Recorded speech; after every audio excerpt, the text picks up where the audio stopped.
traveler and Paimon. What a fantastic night! I'm still immersed in all the happiness and joy, like a candle floating on water. So are we, and that's why we're here to talk with you. Is there anything you want to know? After recent events, the Akasha can no longer function as it used to. I've given it some thought, and have decided to shut it down permanently. But this is definitely not a bad thing. Even from the beginning, I've been planning to shut it down. The Akasha's centralized administration of knowledge has always restrained people's curiosity and curtailed the number of paths available to them. I don't think this is good for Sumeru. Although people may initially feel a little uncomfortable with the loss of the Akasha, they will soon understand that this life is more suitable for them. And as for the future of Sumeru, I'm preparing to regain control of the academia. The former sages have received their punishment, but the new sages have yet to be selected. I will oversee the process personally. I hope that the new 6th grade sages will be more focused on academics. Sumeru needs such leaders more than ever. The other big issue is the people of King Deshret. All the residents of the desert, in fact. They have been mistreated for far too long. I've already taken some measures to address this. It will take some time to rebuild everything, but no matter if it's culture, friendship, or trust, we will rebuild it. You mean, what happened after the doctor put you to sleep? Not exactly. The top-ranked Fatui Harbingers, up to number 3, possess power comparable to that of gods. I was no match for him in that kind of situation. However, in spite of the bad situation, I still managed to make a fair deal with the doctor. I'm sure you remember the entity that changed your fate, the Heavenly Principles. In fact, the Heavenly Principles has been quiet since the Conria disaster 500 years ago. I used this point as leverage against the doctor.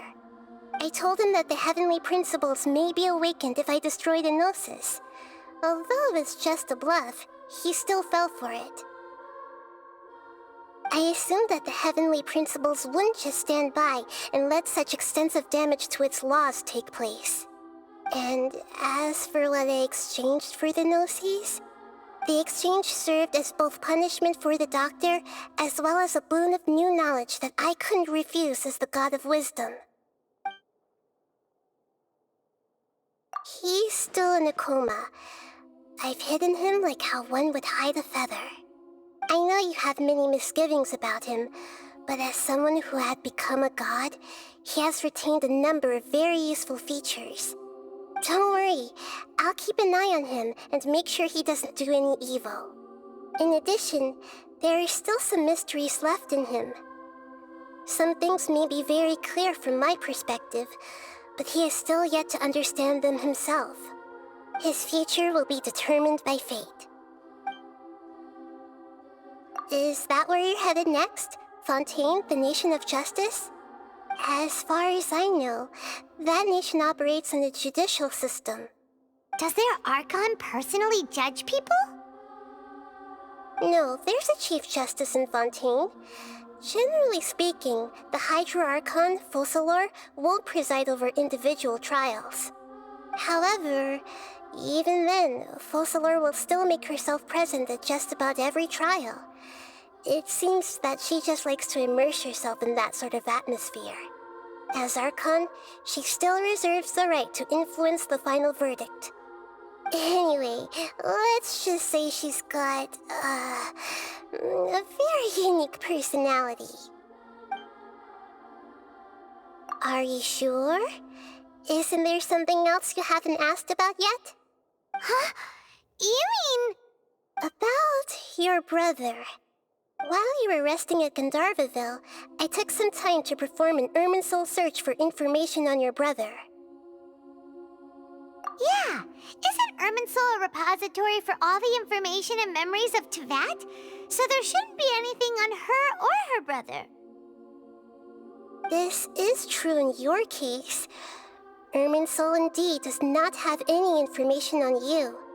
However, there must be something different about your brother, because as it turns out, the world has recorded information on him after all. What? There's only one possible explanation. He belongs to this world.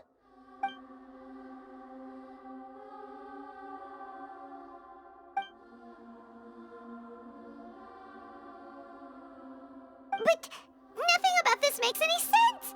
Wasn't this your first trip to Teyvat? According to the records I was able to access, your sibling suddenly appeared in Conria. After the Conria disaster, he began his journey through the 7 nations of Teyvat. But just as his journey was about to reach its conclusion, the Irminsul records on him suddenly become fuzzy.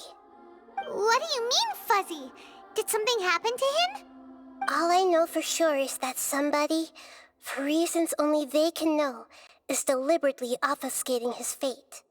And whoever it is, if they can do that, who knows what else they're capable of. But even that wouldn't explain how he somehow comes from this world. Something else I noticed was that according to these records, the Fatui have not classified your sibling as one of the Descenders. What's a Descender? Paimon's never heard of it. Look, I'm sure you must be curious about the information I received from the Fatui in return for my gnosis, right? A very important part of the intel was about this world's Descenders. External beings, ones that don't belong to this world. Traveler, you are Teyvat's 4th Descender. Huh? So the Fatui count 3 other Descenders before the Traveler, and her brother isn't even one of them? That's right. My current hypothesis is that the first Descender was likely what we now call the Heavenly Principles. As for the other Descenders, I still need to verify their existence. It could take me some time. Paimon's head's about to burst from all this crazy new information. And yet, even knowing all this, I'm sure you must still have a lot of unanswered questions. I must say, I truly regret that I can't help you more as the God of Wisdom. There are many questions in my heart as well. I will need some time to go through each one of them.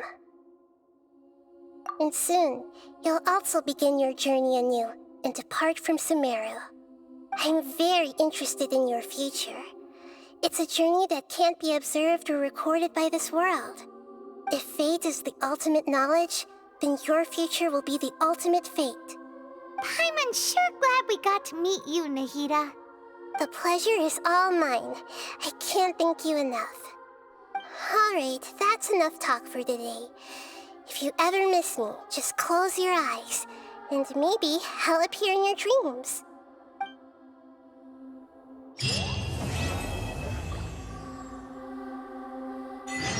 Things in Sumeru have settled down now. Paimon bets people will be coming up with new and interesting ideas at this time. How about we take a walk around Sumeru City and see if anyone needs our help? Paimon has a sneaking suspicion that it just might pay off. Is there anything you want to know? And soon, you'll also begin your journey anew. I'm very interested if fate is the Paimon's sure glad the pleasure is alright, that